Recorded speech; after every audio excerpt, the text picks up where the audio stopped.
Alors nous voici, j'ai certainement mis un titre putaclic sur cette vidéo pour faire plus de vues, naturellement, et pour déniaiser la lecture, la littérature.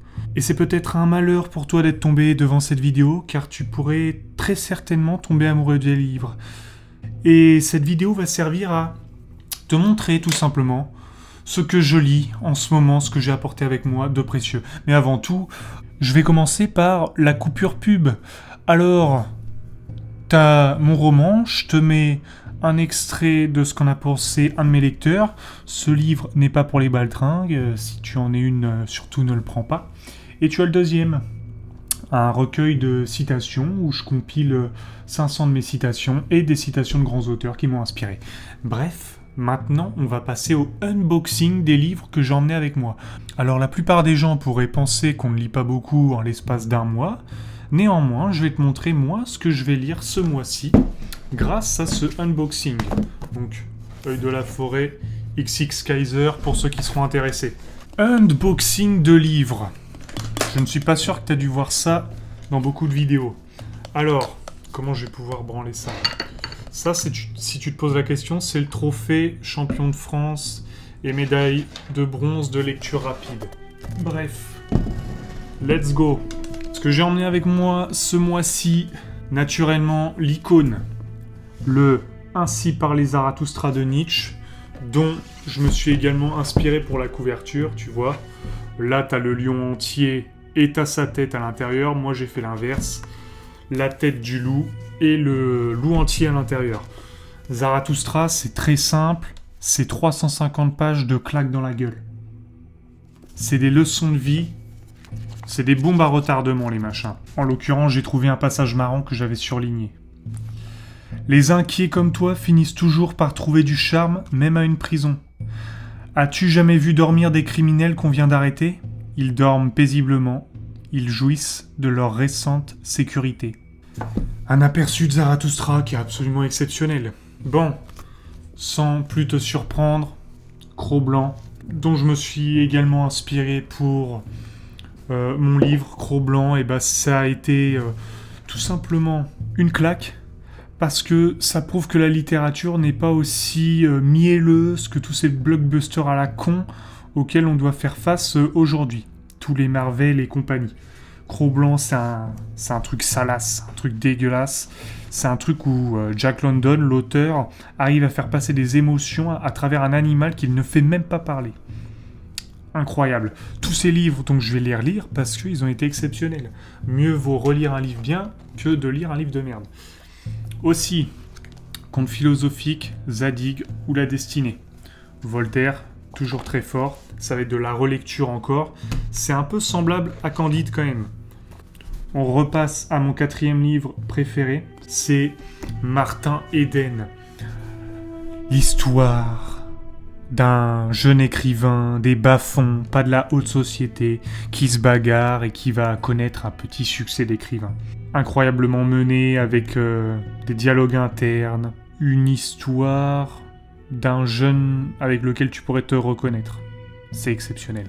Aristote, d'un point de vue purement pratique, pour aider d'un point de vue surtout rhétorique et comment mener un discours persuasif. Autre livre, Victor Hugo, L'homme qui rit. Tout simplement pour étudier plus en profondeur le style de Victor Hugo et toute la palette incroyable qu'il a développée en tant qu'écrivain. Bref, c'est une œuvre qui va encore montrer tout l'éclat de Hugo et ça va aider pour le style et pour l'écriture. Bon, là on arrive à un classique. Tous ceux qui écrivent un livre, qui écrivent des histoires, s'attaquent ou étudient le livre de John Truby, L'anatomie du scénario. Il reprend plusieurs mythes, que ce soit dans les films ou dans les séries sagas, et il découpe les rôles des personnages et les étapes du récit. C'est phénoménal. C'est un truc qu'il faut lire quand on veut écrire un livre. Le livre de Victor Ferry, tout simplement pour moderniser l'approche de Aristote dans son livre et comment l'appliquer à notre monde réel. 12 leçons rhétoriques, voilà, il y a un chiffre, il y a des méthodes, c'est pertinent. Et l'auteur est talentueux. Stefan Zweig, le joueur d'échecs. Encore pareil, on a une prouesse sur le dialogue interne et sur le traumatisme de la guerre à travers une simple partie d'échecs. Là où un adversaire va faire attendre un autre, et en fait cet autre va péter un câble parce qu'il supporte pas l'attente et que ça lui ravive des mémoires trop douloureuses. C'est exceptionnel. Et c'est pas long. Ça fait quoi? Ça fait 150 pages? Non. Oh purée. Ça fait 100 pages, pardon. Et Stefan Zweig, voilà. C'est une valeur sûre. C'est le mec qui admirait Balzac et 2 autres auteurs dont je me souviens plus le nom, et qui se diminuait tellement alors qu'il a un talent incroyable. Il ressemble peut-être un peu à Jack London. Émeric Caron, Utopia 21, qu'on aime ou pas l'homme, ou je sais pas quel rôle il a à la télé, le livre apprend plein de choses, que ce soit d'un point de vue économique ou sur l'écologie, tout ce qui est aussi de l'attrait politique. Il raconte aussi très bien des anecdotes d'histoire. Voilà, il y a que des pétochnocs comme des mecs de France 2 qui retrouveront à y redire. On passe avec un livre exceptionnel, que personne ne connaît, et qu'il faudrait démocratiser incroyablement, surtout avec les mœurs de notre temps. C'est Henri David Thoreau, Walden ou la vie sauvage. C'est un mec qui a décidé de fuir la ville pour aller s'exiler dans les bois. Et à travers son exil, il développe un récit sur tout ce qu'il a appris. Donc là, tu vois, il a des chapitres comme la solitude, les sons de la nature, et il raconte toute la vision de la ville avec sa proximité de la nature maintenant. Exceptionnel. Leçon de vie.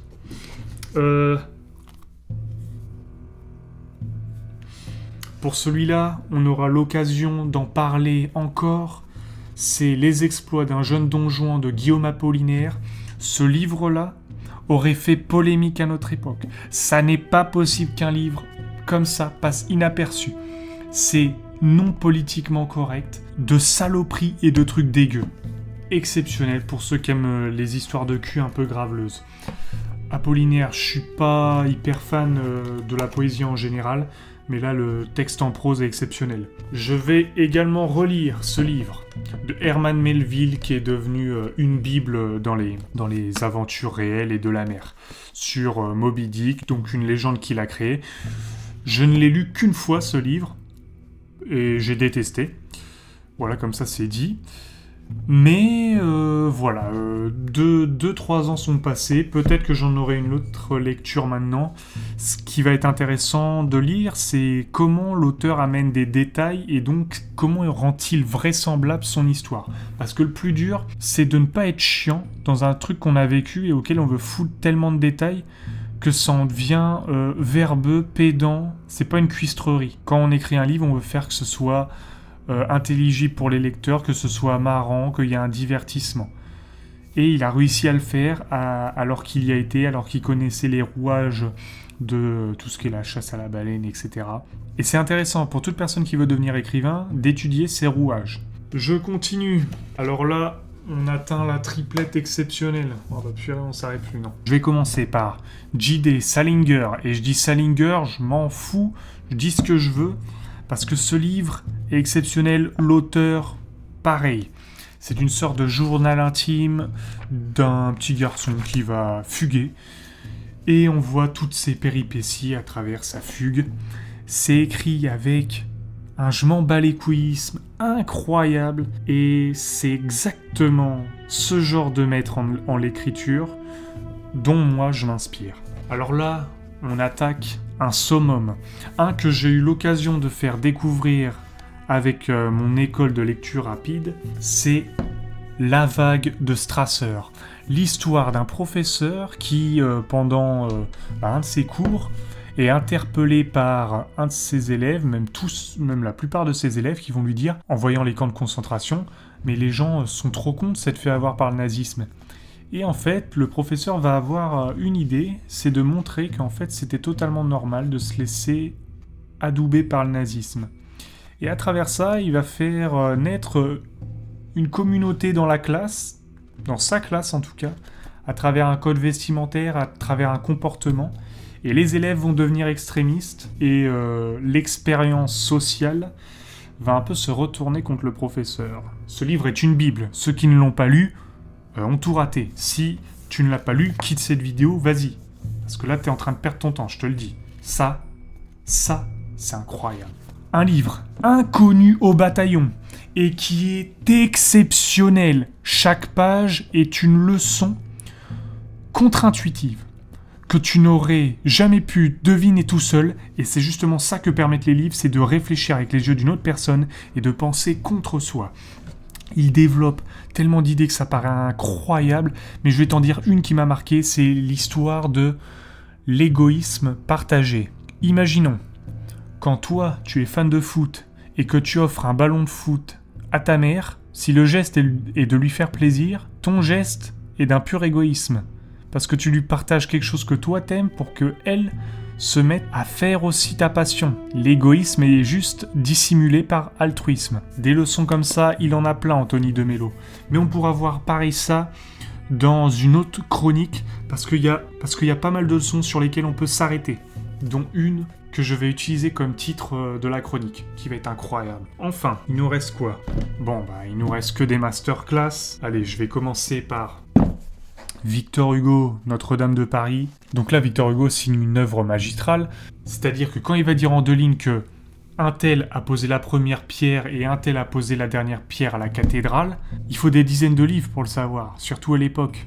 Et lui, il le signe en 2 phrases. Alors imagine ce qu'il écrit sur un livre, 800 pages. Et la fin est exceptionnelle. C'est pas le Disney qu'on voit, c'est un peu plus salace. Mais avis aux lecteurs, ceux qui auront le courage de le lire. Bon, mon 5e livre préféré, c'est à n'en plus douter, Les Misérables de Victor Hugo. Bon c'est parce qu'on pouvait pas mettre Notre-Dame partout non plus. Les Misérables, surtout le premier tome personnellement, est incroyable. Est-ce que je peux trouver une petite phrase comme ça ? Cette œuvre signe une particularité notable, c'est qu'elle fait revenir toujours Jean Valjean. Jean Valjean, c'est le héros principal. C'est qu'elle fait toujours revenir Jean Valjean sous des traits différents. À un moment, il fait croire que c'est un homme qui a réussi. À un moment, il fait croire qu'il se noie. Et en fait, à chaque fois, il le fait revenir sous des traits différents. À chaque fois, il fait croire en sa mort. Et c'est exceptionnel. Et les tournures de phrases sont pareilles. C'est en 2 phrases. Ça résume des livres parfois. Par exemple, lui, Victor Hugo, il a l'art de parler directement à son lecteur. C'est-à-dire, il commence un chapitre en disant « Le lecteur a sans doute deviné que Monsieur Madeleine n'est autre que Jean Valjean. » Voilà, comme ça, il est réglé. Si c'est pas exactement compris par le lecteur, là au moins c'est posé. Qu'est-ce qu'écrit Victor Hugo ? Une phrase, en moins de 10 mots, quelque chose d'exceptionnel. Le sommeil vient plus aisément qu'il ne revient. Incroyable. Victor Hugo, faut le lire pour la punchline en une phrase. Et maintenant, on passe au 2e livre que je préfère sur les 1500 que j'ai lus. Oscar Wilde, Le portrait de Dorian Gray. Une œuvre magistrale.